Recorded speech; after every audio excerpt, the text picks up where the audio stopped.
Hi guys, I'm Kasha. Welcome to this channel and welcome as always to our coffee times to discuss movies in horror. And today I bring you a classic horror story, something that has been kind of told to kids for generations, and that is the story of the Boogeyman.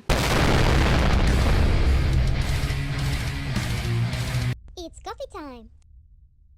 Almost every culture, I would say basically every culture, has the boogeyman, the concept of some sort of creature or a strange man that will come and it will grab you if you're a bad kid, if you do something bad. And kids fear the darkness, what hides in the closet, what's under their bed. So this is a fear that has been around for generations, and I was really excited about this movie. I went to watch it on release date here in the Netherlands, 2nd of June, and I'm here to let you guys know what I thought about it. As always, spoiler free. I will be doing a more in-depth video of the Boogeyman, comparing it to other movies and to the short horror story that it was based on, so keep your eyes peeled for that. But for now, let's discuss The Boogeyman 2023. The Boogeyman is an American horror thriller story directed by Rob Savage, and it is inspired by a short horror story of the same title,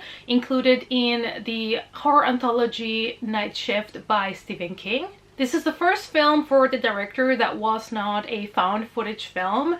He released Host, that was really successful during quarantine, and it was one of my favorite of that type of film that were released. And then he also released Dashcam, that has been quite polarizing. People either like it or hate it.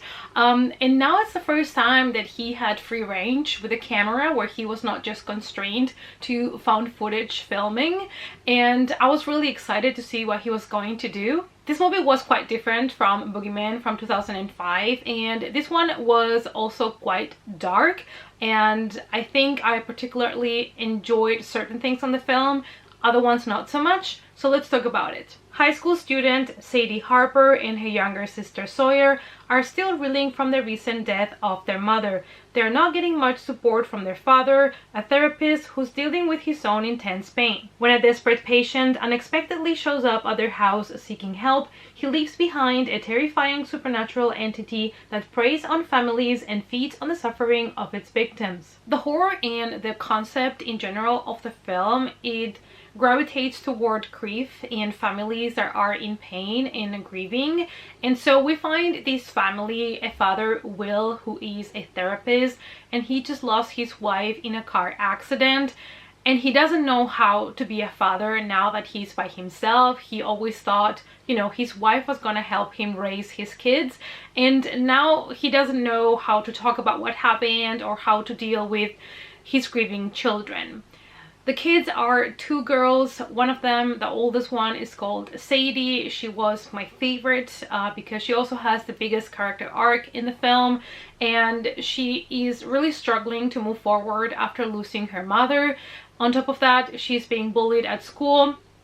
And then we have Sawyer, the younger daughter, that is also struggling in her own way, and she starts to see things lurking in the dark, so she's going to be the first one that actually comes in touch or in contact with this entity. You're gonna be able to see the sense of grief in every corner of the house, and the way that they are unable to communicate as a family anymore after the mother is gone. I really enjoyed the family dynamics. It felt quite realistic in a way, because I feel like when it comes to grief, a lot of times we don't know how to process it and how to even talk about it to other people. The performances of the whole cast was pretty strong. I really liked the three members of the family. I felt like the director took the time to really give them a background, to really flesh them out as characters so that we would be really invested in their story. I was really excited to see what the director was going to do, now that he was not just limited when it comes to camera shots only to like phones and screens and, you know, things that you're limited if you want to do a found footage film. So now he was able to expand his world, his perspective with the camera, and I think he did a really good job with this film. I enjoyed that they kept the creature for the most part in the dark, and it was only revealed little by little in little snippets, kind of lurking in the dark. You could see the eyes piercing at you on the background, but they did a really good job at keeping it kind of like a secret. I feel like a lot of these kind of horror movies that include creatures, one of the things that makes them not work that well is that they show too much too quick, and a lot perhaps with too much light. A lot of the creepiness from this movie came from the great sound effects and the team that created the sound for this film. I think they did a great job, and they added a lot to those tense scenes. The lighting of a lot of the scenes was for the most part dark. I think it's also to kind of recreate the darkness in which the family is in at the moment and how they're grieving, because the creature that we have supposedly preys on families that are hurting, families that are going through grief. So of course it has to have the perfect dark atmosphere in order to come out and feed on the children and the family. One of my favorite things that they utilized in the film is a lamp that Sawyer always sleeps with, the younger daughter. She sleeps with this lamp that is kind of like in the shape of a ball, and it has a consistency throughout the film, and it helped in a lot of moments to create that tension, that mystery, that fear, and I thought it was such a good thing. Interestingly enough, that round-shaped lamp was a last-minute decision. They actually wanted the actress to have a kind of like a lightsaber, but since this is the actress that also played young Leia in one of the Star Wars spin-offs, I think she was in Obi-Wan Kenobi, they decided that it was maybe not a good idea, because also Disney probably wouldn't like the actress to come in a horror movie and, you know, be around with a lightsaber. So they last minute kind of decided on this lamp, and I think it was perfect. Like, everything happens for a reason, and this lamp was one of my favorite things that they utilize in the movie for horror. They also have other sources of light that I thought were really cool, that they thought about it to use them for the tension and the horror moments. I'm not gonna go into details because I don't want to spoil too much of what's gonna happen, but I thought they did a really good job with that. On the other hand, I was surprised that, you know, from the background of the director, that he has done other movies with a lot of phones and, you know, phone cameras and stuff like that, that he didn't utilize phones or other kind of like lights like that in the film. Maybe he was trying to completely distance himself from found footage and he was like, I don't want my, you know, characters to use phones or anything like that, because it would be, you know, reminiscent to things that I've already done before. So that was interesting, because you would expect, of course, in the day that we're living in, if you need to protect yourself from something and you need to use light to see, that you would use your phone. It's something that probably comes supernatural nowadays, so I was a little bit surprised that he didn't really use that. The plot itself was kind of predictable, but it was still a good story with a grieving family and the darkness coming from them due to the feeling of being disconnected to each other after the mother died in the car crash. Also, I thought that the movie had quite a slow pacing at the beginning, and it was on the shorter side. It was a 98-minute movie, and at times I was thinking that you could tell this was based on a short horror story and they were trying to stretch a little bit the story that they had. The director's challenge here with the horror was to utilize one of the oldest tricks in the book.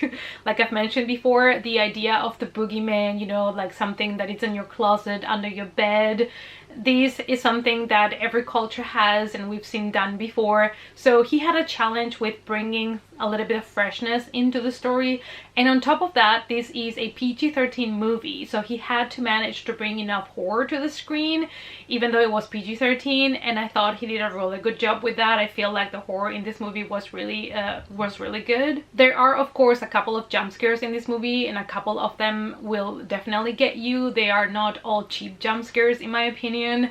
And also, I think that due to the slower pacing at the beginning, one thing that I did enjoy about that part is that the director was kind of letting us investigate this entity together with the children. We had to ask ourselves the question, how long has this entity been alive?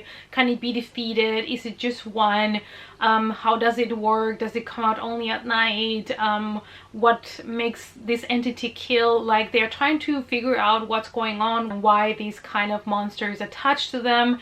And I thought that part was really interesting because I love myself a good investigation. I think the camera angles really helped a lot to bring a lot more tension and unsettling moments and really make you feel creeped out. It is also effective because a lot of people are scared of the dark. I think we've all at some point not felt really safe and secured in the middle of the night in our own homes or somewhere else. The dark is always something that can cover any danger that is coming at you, and when you see it, it's too late. So that's why the darkness is something that is really effective in horror movies. The glimpse that we do get to see from these boogeyman, I think they were well achieved. The CGI maybe is not like the absolute best you've ever seen, but I did like the look and the design of the creature. At least it was not these, how can I put this? This cheesy CGI from the 2005 one. At the end of the day, I did give this movie a 3 out of 5. I think it is a solid horror movie. I would recommend people to go and watch it. I think it had really good performances. It's one of the strongest things that this movie had. I think it does bring a couple of ideas when it comes to the horror. It does you know, take the chance and do a couple of things differently, especially when it comes to the lighting. And I felt like it was achieved to keep yourself creeped out and spooked, and it kept you interested in the story because you were kind of investigating together with the kids what was this entity, how to kill it, and I had a good time in the cinema. Alright guys, I hope you enjoyed my spoiler-free review. Let me know down below if you have went to see the Boogeyman. Are you planning on going and watching it? Let me know in the comments down below. Thank you guys as always so much for watching, and I hope to see you all in the next coffee time. Bye!